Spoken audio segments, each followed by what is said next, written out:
This is a professional league in Europe, and as the article mentioned that the reason why the VR wasn't on is because they didn't plug it in. Oh, yeah, man.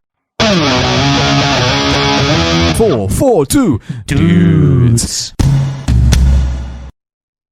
Welcome back to another episode of 442DUDES. I am Ben. I'm John. And together with the dudes that bring you 442, exciting football podcast, all the way in Tampines in Singapore. So if you haven't been following, all the way from Singapore. That's right. So of course, don't forget to follow us and subscribe, and most importantly, stay tuned, because our next segment is what we always call 90 Minutes Off.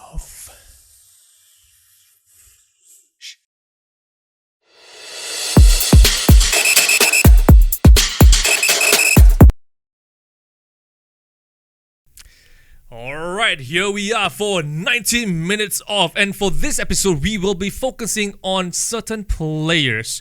Now, something that doesn't really happen very often in the Premier League this last week. Okay. And this is the hat-trick of hat-tricks. The hat-tricks of hat-tricks? Exactly. What's that? There were 3 players that scored hat-tricks over the weekend. I can't really recall when was the last time 3 players in the Premier League actually scored hat-tricks in the same weekend. Okay. And this time around it happened. So there were 3 players. Okay. I think there's Erling Haaland. Of course. Son Heung-min. All right. Woo. He's showing his nipple, I think. Okay. And last but not least, Evan Ferguson. But so I believe you have something to say. Who do you want to talk about first? Let's go with you first, because since you're wearing the jersey, Not me per se. But not him, obviously. Of course. Son Heung-min. Sir.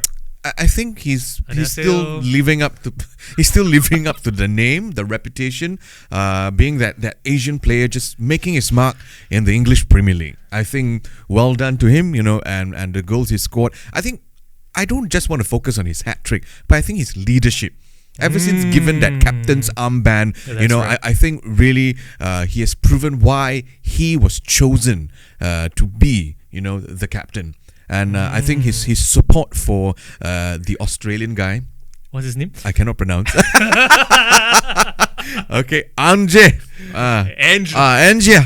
I don't know how to say the Australian accent, But anyway, I think the support for that shows, it's rallying the supporters, because supporters for Spurs, they're being frustrated. They got knocked out of a possible tournament, and they were complaining, like, why weren't you playing the team that was supposed to take us there? I think this is where Son came in, and he said, you know what, calm down everybody, calm down, because he knows what he's doing. Then you have Maddison, who's coming in from Leicester City, and Maddison's making an impact as well. I think that's a good buy that they had. We're kind of forgetting Harry Kane already. Well, if you're a fan of Spurs, you kind of see that, it is a team now. It's not just Harry Kane. So interestingly, it's coming together. So I think for Son, and his hat trick, well done on that. But I just thought to show his whole why he has been chosen as the captain. So so for me, well done on you, Son. And I think if you're a Spurs fan, you might get frustrated at times. Not as frustrated as me as a Chelsea fan, but well done to Son. Well done to. You had to bring it I had to put. Well, I'm being honest. So I had to. I will get a chance. I will get a chance. I have to give credit to Son for coming out and being strong on his stance towards Ange. And how on Ange and how they should rally. Rally support. You're right. You're absolutely right. I think Son actually came out to say that he feels that Ange was somewhat like a fatherly figure. Right? Fever now your turn lah. Fatherly fever. Fatherly figure. Yeah. And I think you mentioned something earlier about Kane, right? I did. It doesn't feel that Spurs are missing Kane. In fact, I think it's good for Spurs in the sense that both Lloris and Kane are now moved on. They have left the club, and the club seems now, the player seems more carefree in a certain sense. Don't get me wrong. Freedom, I think. Kane and Lloris were fantastic players for the clubs, right? But they were. But I think now that there seems to be some kind of freedom in the way they're playing. And I do agree with you. In terms of the leadership, I agree with you in the leadership. I think Maddison came on the interview, I think was it the first or second game? Okay. Where the Spurs players actually went over to the fans to clap, to thank them for their support. Right. It was actually suggested by Son. Oh, so I think they didn't really do. I think they drew or something like that. But Son insisted that we should go and thank the fans for their support, and all the players went, and the fans then in turn showed their appreciation for the players. And I think that helped to cement the relationship between the fans or at least, bring the players and the fans closer to one another. And I think that's showing in how the support from the fans are going through to the players. And it's brilliant. And, Son has this knack for scoring hat-tricks after, a goal drought. Right. So it's a good thing. It's a good thing. But usually when strikers go through a goal drought, they don't have the confidence. They don't try to attempt difficult shots and everything. They will try to make it simple. Keep it goal. Just even a penalty will do them wonders. But for Son, for his first goal, wow! I mean, what a goal! He actually. The presence of mind, the composure to just to chip the keeper at the moment in time. I mean, he's proving his worth. That's all. That's the reason why he's world class, right? Yeah. But I want to give credit to someone else first for Son's third goal. Okay. What a pass by Porro. Pedro Porro. Oh my goodness, what a pass! That was like a Beckham-esque kind of pass, like a Trent Alexander-Arnold. I had to do it. Okay, just Beckham-esque will do it. Just Beckham-esque will do it. But you get what I mean. You get what I mean, right? That pass was brilliant. Porro's pass was pinpoint accuracy. So well done on the Asian for that hat trick. And let's move on. Yes. To which one? Oh wait. Can I just say something first? I think for Spurs, right? I think there's something that if I noticed regarding Spurs is I think Ange needs to do something. What do you think he needs to do then? So they beat Burnley 5-2 convincingly. Yeah, quite. But towards the end of the game, after the 90th minute, the Spurs players actually took their foot off the pedal. They were literally walking, but Burnley was still running. And because of that reason, Burnley actually scored the goal in the 95th minute. So to me, although the goal didn't have any significant impact on the game, but I think the mentality, if they were to carry out this mentality of, I won it, I just want to just walk and I'm tired, then I don't think it will, in my opinion, probably hurt them in some matches. I mean, diminishes the chance of being top four. Correct. Okay. Yeah. So moving on to Haaland. So the Norwegian now. Okay. I think we've said, and then the media has been going on and about how brilliant he is, a brilliant striker it is. So, I mean, we're not going to go into that. No, of course. But we want to focus more on who he is as a person. Okay. Right? Okay. So, I mean, we all know Man City trashed Fulham 5-1. Obviously, Haaland's got the hat-trick and all. But there's a controversy that took place in the game, and that was Nathan Ake's goal. Okay. So if you didn't watch the goal or didn't see the match or the highlights, I really urge you to take a look. Reason being, we want to hear your opinion. Do you think it was an offside offense? Now, for those of you who didn't watch it, Akanji was actually in the offside position, obviously. But the question remains, and I think there's a very, very contentious question over here. Okay. Was he interfering with the play? So was Akanji? Yes. So I think he was, because Leno actually was anticipating the ball to deflect or ricochet off Akanji before deciding whether to dive. So by the time he decided to dive, he was already too late because he realized that the ball is not going to touch Akanji, and then he dived, but he was too late. He was just a split second too late, and then they conceded the goal. And in that instance, Akanji was definitely interfering in the play because he is interfering with the goalkeeper's decision or whether or not to dive. And the distance between Akanji and Leno was, I think, just like less than a meter. So how is that not interfering in play? And Haaland himself came up in the interview to say that he agrees that the goal should probably have been chalked off. Yeah, like disallowed. Yes, exactly. And imagine if the goal was chalked off, right? I don't think Fulham will lose 5-1, to be very honest with you. Yeah. Because after the goal was allowed, they basically just deflated and gave up. They just gave up, and then obviously they went on to score. Yeah, but so Haaland, as brilliant as a player he is, I think he's also brilliant as a person. Yeah, I think he's brilliant as a person. I think he is. Correct. So moving on to the next one. This is a young up and coming. Very young and upcoming. Yeah, man. Evan Ferguson. Oh. Wow. If I'm not wrong, we actually mentioned Ferguson last season. Yeah, you did. Right. We mentioned Ferguson last season. I remember you did. How this guy is really, impressing a lot of people at such a young age, but he has such composure to the point where we all thought that he's just, a fox in a box. He only scores goals, he tapped ins, but because of his brilliant positioning, his intelligent running and all. But in this game, we saw a different side of him. We did. And for one of his goals, he actually scored from outside the box. And it was a belter of a goal. It was a belter of a goal. So, Evan Ferguson, for some reason, he reminds me of Harry Kane. Oh, is it? The way because he's not very fast, but he is strong. Okay. He's tall. Presence. He has amazing shooting ability, amazing accuracy, and he's just a goal scorer. Okay, so do you think he'll be better than Harry Kane then? In time to come, probably. But probably not at Brighton. Okay. Probably not at Brighton. Not at Brighton. Okay. Yes. Yeah. So we'll see. Yeah. So those were the three the three people that you want to follow. The hat tricks. Yeah. And so those were 90 minutes off. No, there's one more thing. So we are going to move on to another group of players. Is it? So in a recent transfer, that's why I'm trying to escape this. Okay, anyway. Why are you escaping this? Good try.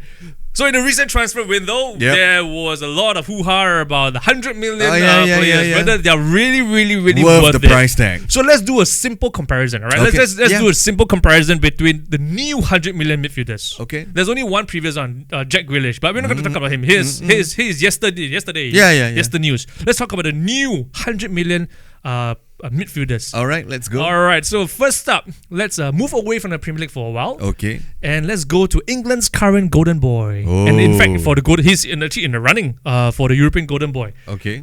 Largely thanks to Taylor Swift fans. If you haven't heard, you can go and take a look. If you haven't heard, but Jude Bellingham, Ben. I mean, what could you say? What do you want to say? I mean, the recent 95th minute goal or something like that just shows his worth. That's all I'm going to say. I'm also going to say that he's just a player that shines in the league. Everyone thought he would struggle. I don't think he showed that. He's on the contrary. Yeah, he's balling it, isn't it? Yeah, that's what I'm saying. He just. You would thought that he would be one of those that would regret his move, go over to a club like Real Madrid and just. But no, he's not. So instead of Jude Bellingham, we should call him Jude Balling Man. Oh yeah, man. I mean, he's just doing it. 5 goals in 4 matches. First Englishman to ever win the Player of the Month award in the La Liga. That's surprising, though. Yeah. That is so surprising. I never thought that he's the first Englishman. I thought McManaman was one of them. Beckham didn't win anything. No, I don't think Beckham did. I don't think so. I don't know. That's just amazing. Yeah. Oh, but I want to say this though. While I admire his confidence, okay, I feel that there is a tinge. A tinge of what? Just a very small tinge of arrogance that's coming to his game. I don't know. Okay, call me old school, call me boomer, whatever you want to call me. But I just sense that there might just be a little tinge of an arrogance that's coming into his game, and I hope it does not, bloom. Well, that helps with some players. Erik Cantona. What's the other one? Ibrahimovic. Yeah, but I mean, granted, he's a fantastic player. He's only 20 and he's just balling it and everywhere. But I don't know. I just feel that hopefully someone can get him to stay grounded. And he remains humble. But nonetheless, Jude Bellingham, this is well done on you, man. Well done to Birmingham for deciding to retire his jersey at 17. True. Everybody was laughing at Birmingham. Exactly. But, oh my goodness, just 3 years later, and we can see why. Guess who's doing it right? Exactly. So from Birmingham, we move on to let's go back to the Premier League. Okay, let's do the next one that I think is cooking it very nicely. Cooking it very nicely. Very nicely at the Emirates. And like fried rice. Of course. In fact, he scored a very delicious winner. Oh, delicious winner. Of course, against Man United. Oh, very happy, are you? And in case you're wondering what we're talking about, it's obviously Declan Rice. Yeah, the Rice guy. Yes. I mean, he's doing great. I think hefty price tag, and then coming to Arsenal, people thought he's also going to be one of those. Coming to Arsenal, you're not going to do well. He's proving them wrong. Yes. He scored that goal. That goal that you're talking about, that delicious goal you're talking about, the way that he ran towards the fans, the way the fans were running towards him. Yeah. I mean, price tag. Not just that. I think he's a brilliant. He's such an intelligent footballer because his role in Arsenal has changed. Right? He's basically, it's almost like there are 3 roles that he needs to play: either the 6, either the 8, or the box to box. Okay. But he's excelling in every single role that he's been tasked in all the games. Different role, different tactics, but he's been excelling. So I think, kudos to Arteta for Rice utilizing. cooker, he's just coping with the pressure. Oh wow! Yeah, I'm just saying, he's coping with the pressure. Fantastic. But for the game, I just want to say something regarding the game. Okay. I don't agree that Garnacho's goal should have been called offside. I just think that it should be onside then. I felt that the goal should have been allowed. But will United go on to win? I don't think so. I think we have ended in a draw. I still think you have ended in a draw. Okay. Nonetheless, but kudos to Arsenal for going on to score 2 goals in injury time. One of which was very delicious goal. Okay, here we go, delicious. All these talk. I think England, you better watch out. You have a lot of pressure on you now because you have Jude, you have Rice, and then the rest of them. Yeah. A lot of pressure on you. Yeah. So let's move on. I know you're trying. Yeah, I know. I'm trying my best. I know you're trying. I am trying my best. Okay, here we go. Let's go. So let's move on. So those were the good stuff. Oh dear. Right. Let's move on to a charity we know as Moses Caicedo. Okay, what about him? His charity drive continues. Yeah. Right, this is his 3rd assist for the opponent since becoming the most expensive EPL footballer ever. Yeah. And I have no idea, to this day, I have no idea why he's even worth 115 million. He's probably not even worth 50 million in my opinion. He's poor in his decision making, he's too quick to commit in the tackles, and his communication issues with his teammates, which I think is... I don't even know why it's a communication issue. This guy speaks English and Spanish. He's surrounded by people who are speaking English and Spanish. So I have no idea why he's struggling so much in this team.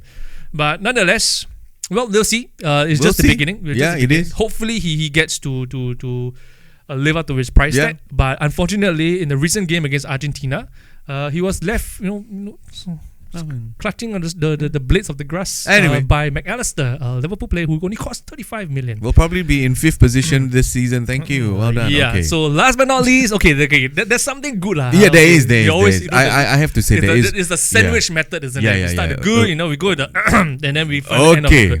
So there's another Chelsea 100+ million player, right? So Enzo Fernandez. I think he's the only good player or the only good product. I don't disagree with you. Yeah, I want to say this. I fully agree with you. I want to say, don't cut me off. He's the only good product in the current Chelsea supermarket FC. I know you wanted to say that. Of course, I have to say it. I mean, yeah. But you see, guess who running the supermarket? I told you last seasons of this 442. You said that he's a good businessman. I agree, but he's not going to be the right owner for us. I still make my stand, Yeah. But anyway, thank you, Enzo. Yeah. Yep, so that wraps up the segment of 90 minutes off. And we'll be moving on to the next one called What's What with Husu. There you go. Yep. And don't forget, we are the 442 dudes all the way in Tampines, Singapore.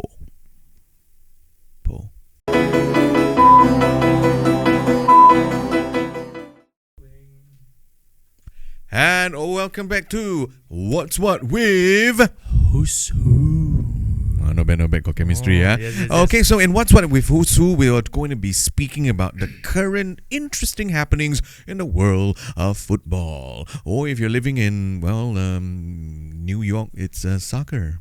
But anyway, so we're going to be speaking on, firstly, the Euro 2024 qualifiers. It resumes, but we're not talking about specifically the matches, more of the qualifying criteria. Yeah, I mean, the last time they went on the qualifiers was back in March, if I'm not wrong. So that was 6 months ago. So I think just to remind everybody how the whole new qualifying criteria works is that there's a new format involving both the European qualifiers and the UEFA Nations League. Right, so there will be the top 2 teams from each group of the qualifying. So total of 20 teams. Okay. From 10 groups. They will automatically join Germany, who is the host for 2024. And the remaining 3 spots will be played via a playoff comprising of 12 teams based on their performance in the 2022/2023 Nations League. So basically, the teams are already determined. More or less. Yeah. Right. So just to decide which teams out of the 12 will be playing the playoffs. Yeah. So. Yeah, it's quite complicated, but if you want, you can just go and Google it for the European. I mean, at the end of the day, just allowing more people to come in. Correct. I think that's what they're trying to do, and so Yeah. So for this week, I think there's not just the European qualifiers. There's also the World Cup qualifiers. Oh, and that's actually really the reason why I'm wearing this. Right. The South Korean jersey, because I realized this is the only international jersey I have. Oh. Because Son's got a hat trick, so I thought might as well. Wear okay. Right? And so what about this World Cup 2026 qualifier? Yeah. So there's something very interesting. So we actually prepared a simple picture to show you basically the new format of the qualifying. So right now there are instead of the usual 32, the FIFA has actually expanded the World Cup to 48 teams, which is a bit ridiculous in my opinion. And because to cater to all the mass amount of qualifying that's taking place, they actually have different start dates for the qualifying. And we are starting with the South American qualifiers first. Right, so you can see on the screen right now, there are a lot of different confederations. Obviously, you have Asia, you have Africa, you have the Central America. So I believe it's pronounced as the CONMEBOL, and that is the South America one. So if you look at the start date, the qualifying start date in the second last or second column from the right, the qualifying start date, it starts this week in September. Actually kind of started before this recording even. Exactly. Yeah. But the funny thing is the UEFA qualifiers only begins in March 2025. So it's very interesting. It's a very interesting thing that it is happening. So I really don't know how they're going to make it work, but yeah, they have to make it work. And because of the increase in number, the World Cup is going to be held in 3 different countries, namely USA, Canada, and Mexico. So I don't know how to go. I don't even know how they're going to I think it's going to drag on and on, but well, we'll take a look. We'll see. Yeah. Yeah, but on a good note, I mean, there might be something for Singapore, maybe. Anyway. So those were the international the weekend for this week. The Euros qualifiers have resumed and the World Cup qualifiers has started. But coming back to the Premier League, I think this is something that's very contentious. I wouldn't say contentious, but this is just something that is, I think it's been blown out of proportion. In a sense. I think a lot of some people, I think they're trying to ride the wave. They're trying to get something out of it, which I think it's almost trying to exploit something just to make news. Yeah, exactly. Just to make news. And what we're talking about is basically the news about Antony. Yeah, the one from Man United. The Man United. Yeah. So if you didn't realize, Antony has been alleged to have physically abused his ex-girlfriend. So if you look on the screen very shortly, there you see this statement by his ex-girlfriend. He has been suspended and removed from the Brazilian squad. There's pending allegations. The funny thing is, there's no news of him being suspended from the United training. So I'm not. They did release a statement, but What was the statement about? I think it was about they were aware of it and they were in discussion, something like that. Yeah. So I think it's just. I'm just scratching my head to think that why would the whack, the wife and girlfriends suddenly just keep coming out, namely girlfriends, keep coming out on, oh my God, this guy abused me and everything. Is it just because they're famous, they're trying to get something out of it? But if you look at the Greenwood case, for example, she actually dropped the charges. Oh, yeah. And now they're back together again. Right? So I don't know what's going on with obviously none of us will know what's going on between Antony and his ex-girlfriend, but the fact that she came out to say that he physically abused her to the point where there were a lot of different marks, apparently he scratched her or used something against. I don't know. If that's really true, then I'm sorry, something needs to be done to Antony. Yeah, of course. Right? Because at the end of the day, he's a role model. Yep. And we do not condone this kind of behavior. Definitely not. Especially if it's violent. Yeah. So, I don't know. But then again, I just think there's more than meets the eye regarding this whole issue. I really hope this will be the last one. That no other whack, the wife or girlfriend will come out and say, oh, he abused me or not. Oddly enough, always seems to be coming from Old Trafford. Exactly. So what's happening? What's happening at Old Trafford? Nothing against Old Trafford. I'm just saying. Is it because oddly enough, they don't know how to manage their players, or something is wrong with the ownership? I mean, it's only in recent times, right? I mean, look at the past. The players of the past, none of this would have happened. Yeah, definitely. Maybe only Rooney. Yeah. Well, I mean, but it's a different case. It's not abuse. Yeah. It wasn't abuse. Ferguson would have handled that, whatever. Yeah. Speaking of Ferguson. Yeah. What's your take on the Jadon Sancho episode? Oh, here we go. Okay, so, I think that is an interesting one for me. Okay. Why am I saying this? Now, to sum it up, I think he was left out, and people were saying fans were coming up to say something. Erik Ten Hag, I think he clarified about something about performances as well. Then I think that's when Sancho just had to say, "Oh, it's not like that. It's like this." In my opinion, it seemed too defensive on his part. That's just me. That's how I feel. I mean, if you look at the first sentence, yeah, please don't believe everything you read. Yeah, it's kind of very. Wow, why do you start with this? I don't know. It feels very defensive. That's what I would think. Now, is this a culture of the current generation? You know, that they just want to, they think they're doing well, like what he said, he's training properly and all, but if it doesn't fit the manager's ideology and his tactics, then you're not doing right. Yeah. You know what I mean? The only thing he did right was the last statement that he made, which is, I will continue to fight for this badge no matter what. I hope so. Well, I mean, that's what we want. You know, I mean, as a football fans of any club. Football fans of any club. We want our players to do that. And I'm sure United fans, you want that as well. But I remember years ago, everyone was hyping over Jadon Sancho, but now, you know, you seem to be going against him. No, I have two things. There's two things that I want to mention here. So based on his current outburst, right? You know, if that was Ferguson, or at least managers from that era, there's no way in hell that he's going to come back. I think he would have been sold. Definitely, straight up. Yeah. Transfer listed, banished from the first team. Under 21 or something. Probably won't even be training the reserve, you know, if that's the case. Okay. I mean, if you look at it, Beckham has came out, you know, Neville also mentioned in his memoirs, on his podcast as well, how Ferguson treated them. So if you want to go out online, you want to rant, there must be a reason. Yes, either you go to the manager as a man, speak to him man to man, and ask the reason what happened, you know, just iron things out, rather than ranting it, you know. It's like you're literally airing your dirty laundry in public, and in this case, social media, which is worldwide. Yeah.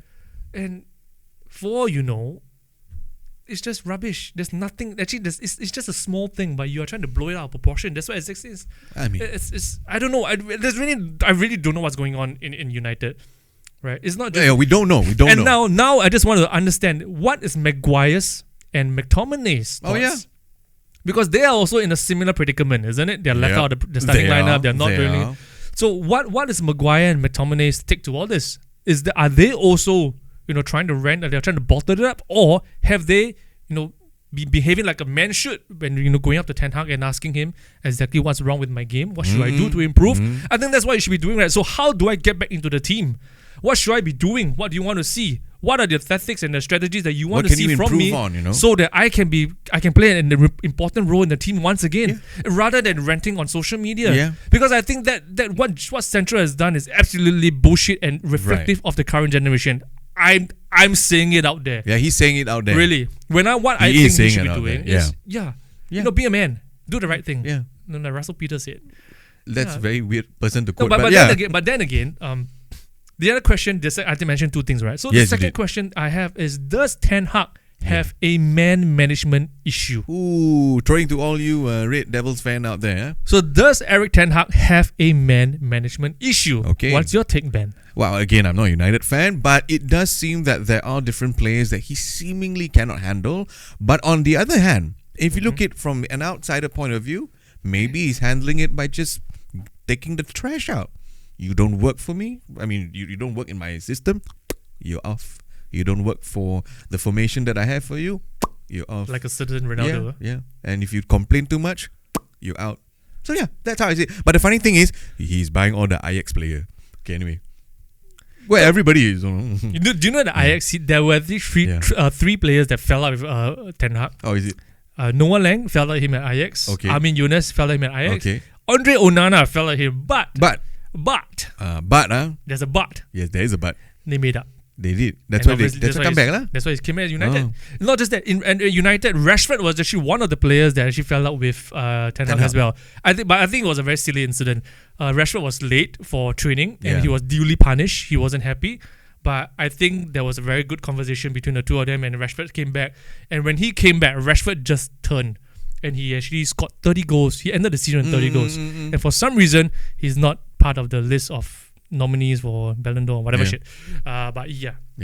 So now my question to Sancho is, are you going to call Piers Morgan? You heard it right there. Or are you going to call the Chris Hansen? CCBTV. Just saying. I have no idea. That is just weird. Now, speaking of weird things, my goodness, yeah. Oh my god, this is just outrageous. Not even weird, in my opinion. But there was something that's so silly that took place in the Portuguese League. Okay, but the funny thing now, before you go there, last time we talked about VAR using it, they were communicating with a fan. This time, we have to show them the picture. They are communicating with a mobile phone. Yeah, so you can see the picture right now. What the hell is happening in the Portuguese League?